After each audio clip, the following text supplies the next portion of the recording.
kapising, bago po tayo magsimula, shoutout po muna tayo kay Sir Matthew at sa Buhay Seafarer Family. Shoutout po kay Renan Fishing Adventure, Jason Campos, Andon Mix Vlog, Noy Banyas, Resel Brequello, ayan, Kalikasan Vlog. Shoutout po kay Ate Eden at kay Kuya Jo.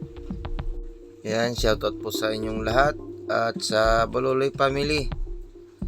Shoutout po sa lahat ng Baluloy at sa lahat ng taga Kamburo, Barangay Kamburo. At siyempre sa lahat ng Pandananons. Shoutout po sa inyong lahat, sa mga nanonood po dito sa akin sa aking bayan na Pandan. Ayan, mapagpalang araw po sa inyong lahat mga kapising. Ang oras po natin ay 6:04 ng umaga. Plano ko sanang magpalaot para mangkati ng Pugita at Kulambutan. Ngunit ito, dito pa lang sa daungan ay malalaki na yung alon. Kaya hindi pwede. Ito nga't nasa gitna nga yung bangka ni Idol Jerome na dinadala at saka yung sa amin. Ayan. Dito pa lang sa daungan guys, pagka ito'y matsimpang ka dito, talagang lunod ka dito. Lalaki ang alon, no? Ayan, no? Tapos yung mga naglalaot nandito rin. Ayun, yung mga bangka nila. Pero may ano yata, may bangka sa laot. Tapos maulan yung panahon kasi babalik na naman yung shear line. Tapos yung amihan, nako. Talagang mahaba-habang ano ito? Mahaba-habang tambay. Si Otol nga hindi nakalabas, oh. Nandun yung bangka niya sa may dulo. Si Otol Unggoy. Grabe guys, pasensya na po pala kasi nasira yung cellphone ko. Hindi ako nakapag-vlog nung mga nakaraang araw. Nangkatisana ako ng Pugita. Kaso hindi na ako nakapag-vlog kasi nasira yung cellphone ko. Mga ilang araw din po. Ayan. Talagang pahirapan ng hanap buhay dito sa amin. Napakalabo na ng dagat, oh. Gawa ng sa ano ng alon, tapos ayan, maulan na sa laot, yun, no? Puro ano na, nangingitim na yung ambon.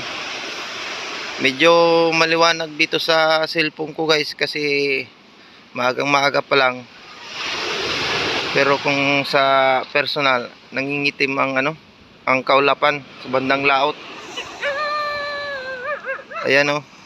Baliktad nga yung ano dito sa cellphone ko. Ayan, padilimin natin para makita nyo. Ayan, o. Yan. So bali dyan kami lumalabas, pero maalon. Yun.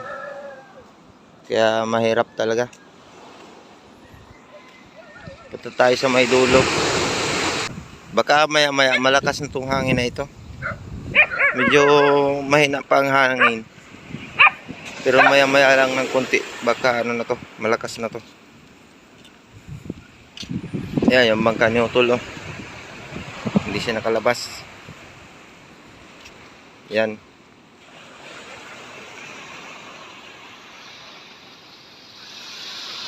Yan guys, tapos ayun yung bangka ko sa may ano, sa may unahan, ayun.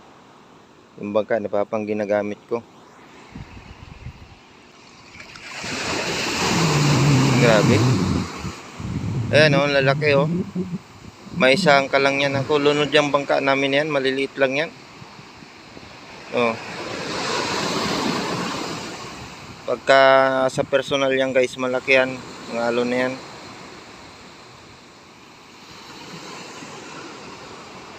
Pagka sama na naman ang panahon. So ayan guys, bali update ko lang po kayo.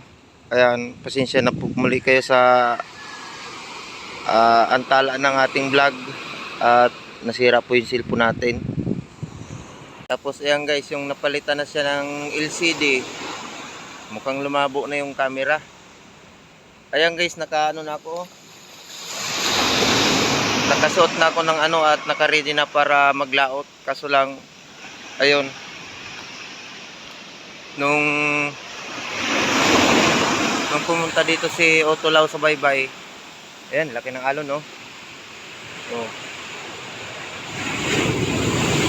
Ayan guys. Pag yan ay natsimpuhan ka talaga niyan, lunod ang bangka dito pa lang sa daungan.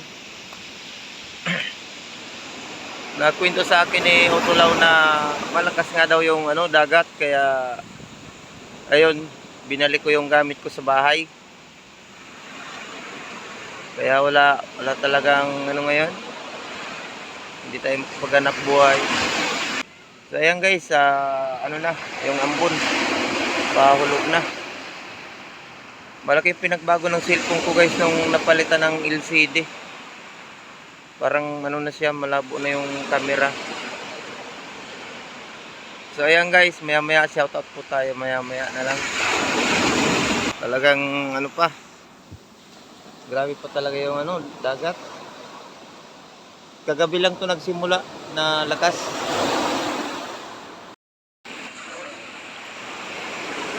So ayun guys, medyo kun talaga. Mahirap talaga ang hanap buhay sa dagat. So ayan guys, tambay muna. Magantay muna tayo ng ano, ng ilang araw na naman. Kung hindi sana lalakas ang hangin, kaya sana yan. Talagang tatimingin mo lang yung pagbaba mo rito sa ano, dito sa daungan. Para makalabas yung bangka na gagamitin. Kasi pa ano lang, abot-abot lang naman yung ano alon, kaya kailangan timing. Kailangan mo lang timingan yung ano alon talaga. Abot-abot lang. Pero kung timingan ka, yari. So ayan guys, uwi na tayo. Guys, bali nandito na tayo sa bahay. Titingnan ko lang yung ano, yung picture sa cellphone ko nung nasira. Nandito sa cellphone ni Mrs. Titingnan ko muna guys. So bali, ayan guys, oh. Ayan yung itsura ng cellphone ko nung nasira. Dito muna nagsimula yung tumiting niya. Tapos mga ilang araw, ayan, nag-black out na. Ayan. So ayan guys, nag-order na lang ako ng LCD na pampalit para makamura. Dahil wala talaga tayong ano, walang kita. Ayan, kalahating buwan na naman. Walang kita, ano, sa Dungbura na. Di pa man. Maray na baga. Ayan, isang buwan na nga siguro. Isang buwan ng tambay. Ayan guys, ganyan yung itsura ng cellphone ko nung ano, nung nasira siya. Naipit kasi ito ng ano, ng umigib ako ng tubig sa inumin. Tapos nung dumulas dun sa motor, naipit sa bulsa ko. Kaya nasira. So ayan, buti na lang at napaayos na natin. Meron na ulit tayong gagamitin. Ito kasi guys, pwede naman sana gamitin ito. Kaso ito'y naglalag pagka ginagamit mo. Kaya mabagal ang response niya. Kakainip gamitin. Kaya talagang inano ko ito na maayos itong cellphone ko na ito na ginagamit. So ayan, thank you so much sa inyong patuloy na suporta at sa mga bagong subscriber dyan. Maraming salamat po. Abang-abang lang po muli sa aming paglaot. So bali ngayon wala pa talaga. Wala pa tayong maganda-gandang laban sa laot.